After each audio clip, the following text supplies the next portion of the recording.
Sam's heart is full of hate. He butters, cries, and a dark shadow falls over this troll. From the ashes of a once great fandom has risen a meme, an LOL that must be liked. We look to the airways for a vindicator, someone to strike fear in the dark basement of the parents who created him. The battle between fan and Smark has begun. With a head on his shoulders stands the Smark Fan, a speaker of truths, with a voice of silence, and a radio show of justice. This is Ring Rust.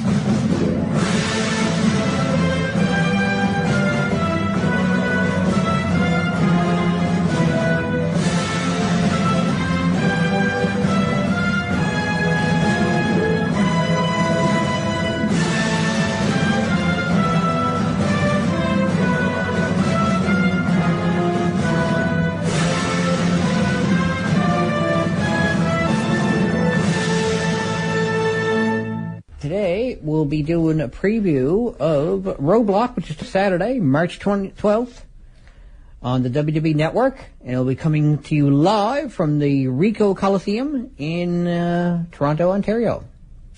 So there's only 4 matches listed. I guess it's a 2-hour event, so that's roundabout what they do, I guess, is 4 matches. They might add a 5th or even possibly a 6th. Who knows? So I'll be talking about these 4 matches. It probably won't take me even the first hour of the show, I guess, more than likely. So take them in I guess in ascending order, or actually, yeah, I'll just take them in ascending order. Because the number 1 match is the main event, so I'll probably do that one last. Tag team title match, which sees the New Day, Big E Langston, Kofi Kingston, and or Xavier Woods defending against the League of Nations, Sheamus and King Barrett. So, I don't know if the League of Nations is really established quite enough yet to just win the tag team titles. But then again, Booker T and RVD really cemented their tag team legacy after they won the tag team titles shortly after forming. So, maybe it's not a... I still don't see, though, I mean, especially with a team, I don't think they've challenged for the titles yet, so usually people who challenge for a title don't win it the first time they go for it. So, they might be up to surprise us, who knows. Now, don't start it on me, because you can cite any number of examples to the contrary, but there are exceptions to the rule. Yes, Santino Marella and Gail Kim and Christian, they all won titles in their first WWE match. But there are exceptions to the rule. The other 99 times out of 100, you challenge for a title the first time, you don't win it. You chase the title for a little while. It gets people back into the arenas. It gets people back to watching the show to see that wrestler finally win the title. Especially if it's Dudley Do-Right going after a Snidely Whiplash trying to win their title. People want to see the good guy, the white hat, the baby face, as it were, winning a title from the bad guy, the Tarhelian. So, I see a New Day defending, at least for the time being. Maybe 2 or 3 matches from now, if there's a feud, maybe they'll change hands, but for now, I call a successful title defense. Who's going to be in the match? I don't know. Probably Big E and Kofi again, because I'm still not really sure if Xavier is fully healed up yet. So. And I quote. Check out the TMZ of professional wrestling news. And I quote on Facebook. All the latest news with some attitude, new and classic wrestling videos, and so much more. Can I have your attention, please? I've just received an email from the Raw general manager.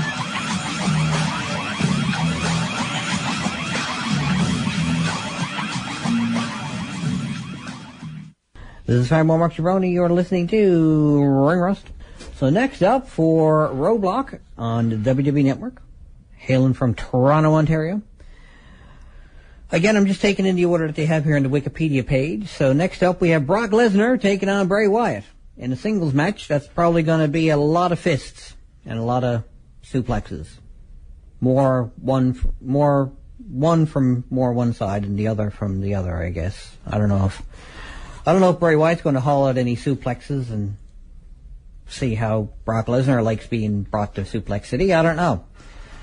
Anyway, maybe he'll just follow the buzzards to Suplex City and see how it goes from there. So, it really depends, I suppose, on how you see the situation. I kind of would expect Brock Lesnar to come out on top of this one. I could also kind of see Bray Wyatt coming out on top. Because whereas Brock Lesnar has Paul Heyman in his corner, Paul Heyman isn't exactly physical. He's more cerebral. He's there for encouragement and to keep Brock on the right track and stuff like that. Bray Wyatt has the Wyatt family. Any one of those members could actually be at ringside with them. Even though a WWE Live event in Atlantic City, New Jersey, same day as and same time as Roadblock, which will include AJ Styles versus WWE Intercontinental Champion Kevin Owens in a 30-minute Iron Man match. Alberto Del Rio versus United States Champion Kalisto, presumably for the title. Plus Kane and Big Show versus Luke Harper and Braun Strowman. This would indicate that Eric Rowan will be the only one available to assist Bray Wyatt during his match with Brock Lesnar. But still, Eric Rowan, I think physically, is going to trump anything Paul Heyman can do. So, although, I don't know, they do seem to want to, I still would sort of call Brock Lesnar to win this one, I think. Even though I'm a big fan of Bray Wyatt, I think it's still probably a safe bet that Brock Lesnar's going to come out on top of this one.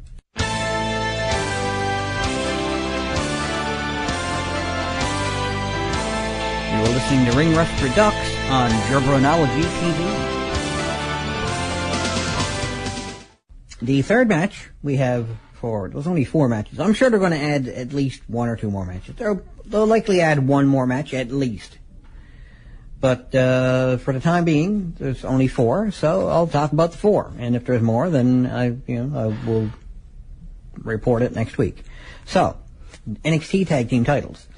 But it's the Revival, Scott Dawson and Dash Wilder, defending their championships against Enzo Amore and Colin Cassidy. I don't think they have an official tag team name. But as you know, if you listen to my show for long enough, I like making up tag team names. Like, for instance, I didn't mention it at the time because I just sort of ended up skimming past it. But the tag team of Wade Barrett and Sheamus, I decided to call Reunited Kingdom. Because, Irish Sheamus and British Wade Barrett, historically speaking, their peoples don't get along. There are, explosions involved. If you don't know the history of this particular dispute, then, you should probably go pick up a history book and look up the United Kingdom. So, the Irish didn't really want the British in Ireland. They didn't want to be under English rule, so they blew stuff up. And, anyway, so you can go look that up if you want. Meanwhile, I'm going to call this one. They may or may not win the titles. I don't know. But I do see it could be an underhanded. That Dawson and Wilder get themselves disqualified. I don't know.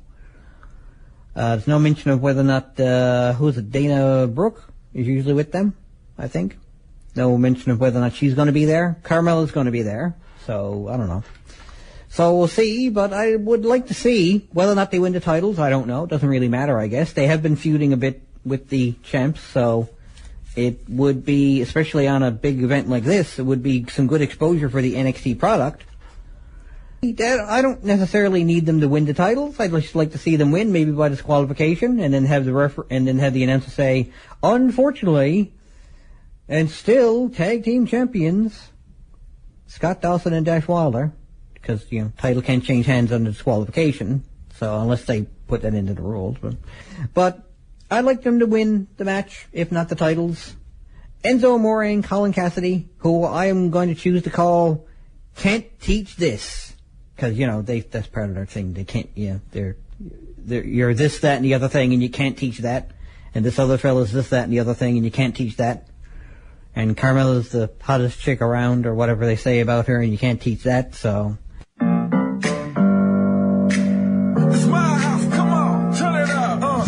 Hear a knock on the door and the night begins. Pour yourself something cold, baby, cheers to this. Welcome to my house, baby, take control now. We can't even slow down, we don't have to go a while. Welcome to my house, play that music too loud. Show me what you do now, we don't have to go a while. WrestleMania 32, 23 days away. Welcome to my house. Welcome to my house. So next up on the... Oh, God.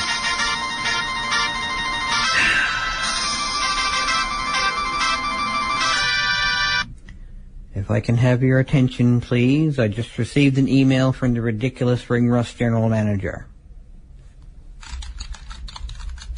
Keep blocking him and he keeps finding me. Are there any other events taking place this weekend for WWE? Well, yeah, sure, there is one. I was going to talk about it, but... Well, since you went and interrupted me, I'm going to be a jerk about it and use the magic smark ball, see whether or not I should talk about it. So, shaking the magic smark ball, should I talk about the rest of the WWE events, or at least the event that's going to be the other event that's this weekend for WWE right now? Face turn. Okay, I guess that means I'm going to talk about it. Sami Zayn versus Dean Ambrose versus Intercontinental Champion Kevin Owens has been announced for today's WWE Live event in Montreal, Quebec. The night before, Roadblock.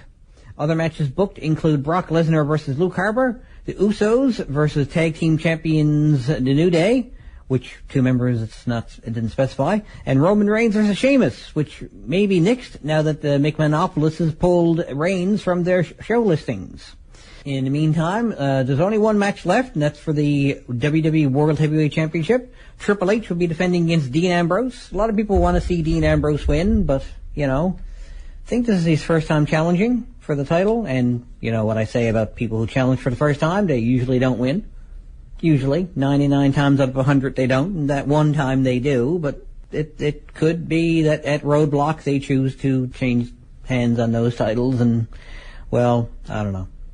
Well, how many... there's 4 matches, and 3 of them are title matches, and two of them are tag team title matches. So, looks like for this show anyway, the tag team division's being well represented, and both championships are being defended there, and the WWE World Heavyweight Championship. So, I don't know if this is the case, but I think, anyway, I've noticed that a lot of times they'll do one title change if they have a series of title matches, or they'll have all but one title change, or they'll have no title changes.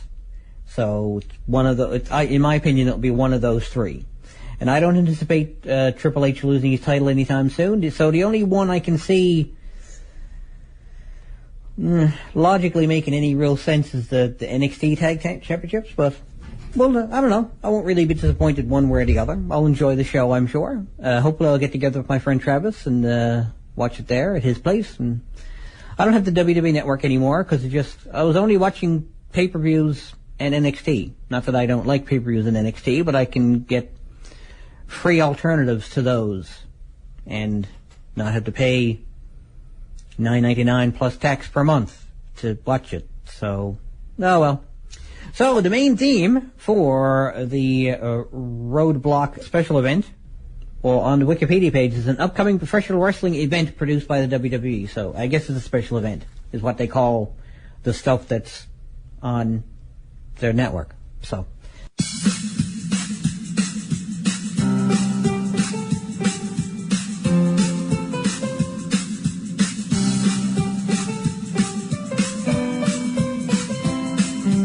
Like me on Facebook, tinyurl.com/ringrust. Follow me on Twitter @MarkJabroni, and subscribe to Jabronology TV, youtube.com/fanboymarkjabroni.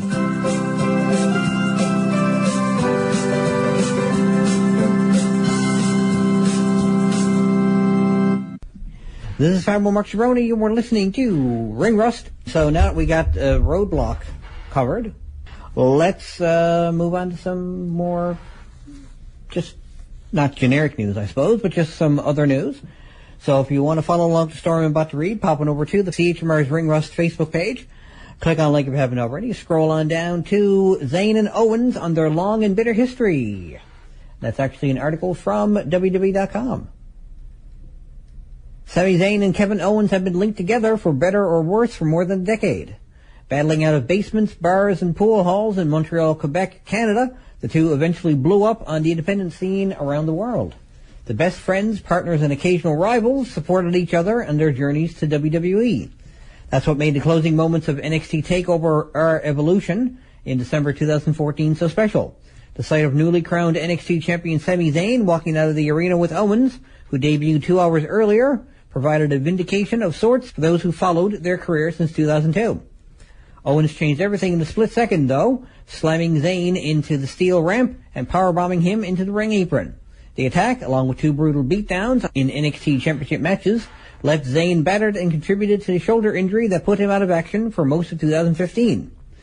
While Sami was on the shelf, Kevin rocketed to superstardom, defeating John Cena in his first match on the WWE's main roster before going on to capture the coveted Intercontinental Championship twice. Owens' dream of winning the WWE World Heavyweight title were dashed in the 2016 Royal Rumble match when Sami surprised his former pal by entering the fray and tossing Owens over the top.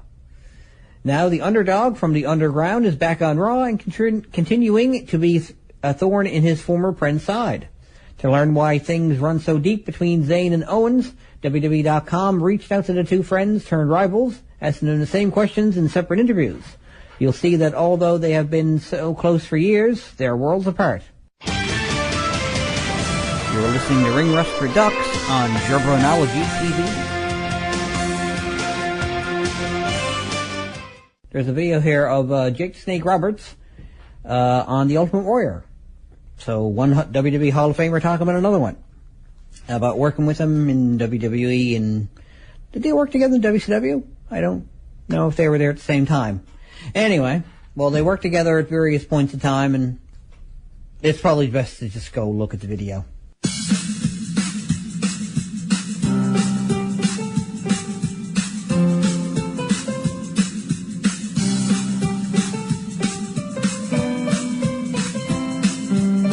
Like me on Facebook, tinyurl.com/ringrust. Follow me on Twitter @MarkJabroni. And subscribe to Jabronology TV, youtube.com/fanboymarkjabroni.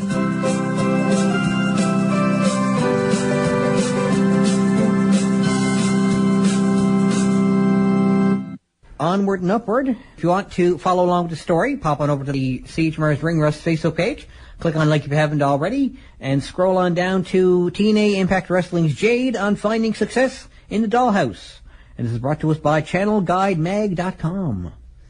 The Dollhouse has become one of TNA Wrestling's most interesting arcs and focal point of the Knockouts division. The eclectic group saw some changes in leadership with the exit of Taryn Terrell and later Awesome Kong. Through it all, playtime continues for the trio of Jade, Marty Bell, and Rebel as they explore their prospective identities. Jade in particular has broken out of the pack. It has been a challenge because back-to-back stuff has been happening and we didn't know what was going on, Jade said. Now, how long is this article? Do I want to read the whole thing? Well, if you want to read an article about Jade/Mia Yim and her work in TNA and her success and whatnot, then by all means, pop on over to the CHMR's Ring Rust Facebook page.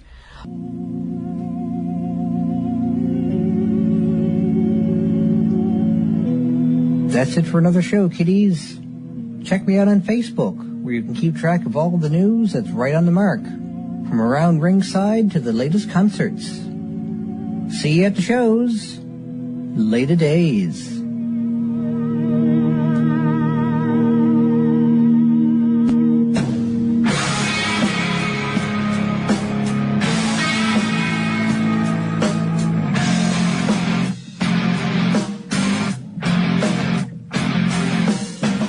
This is 93.5 CHMR FM.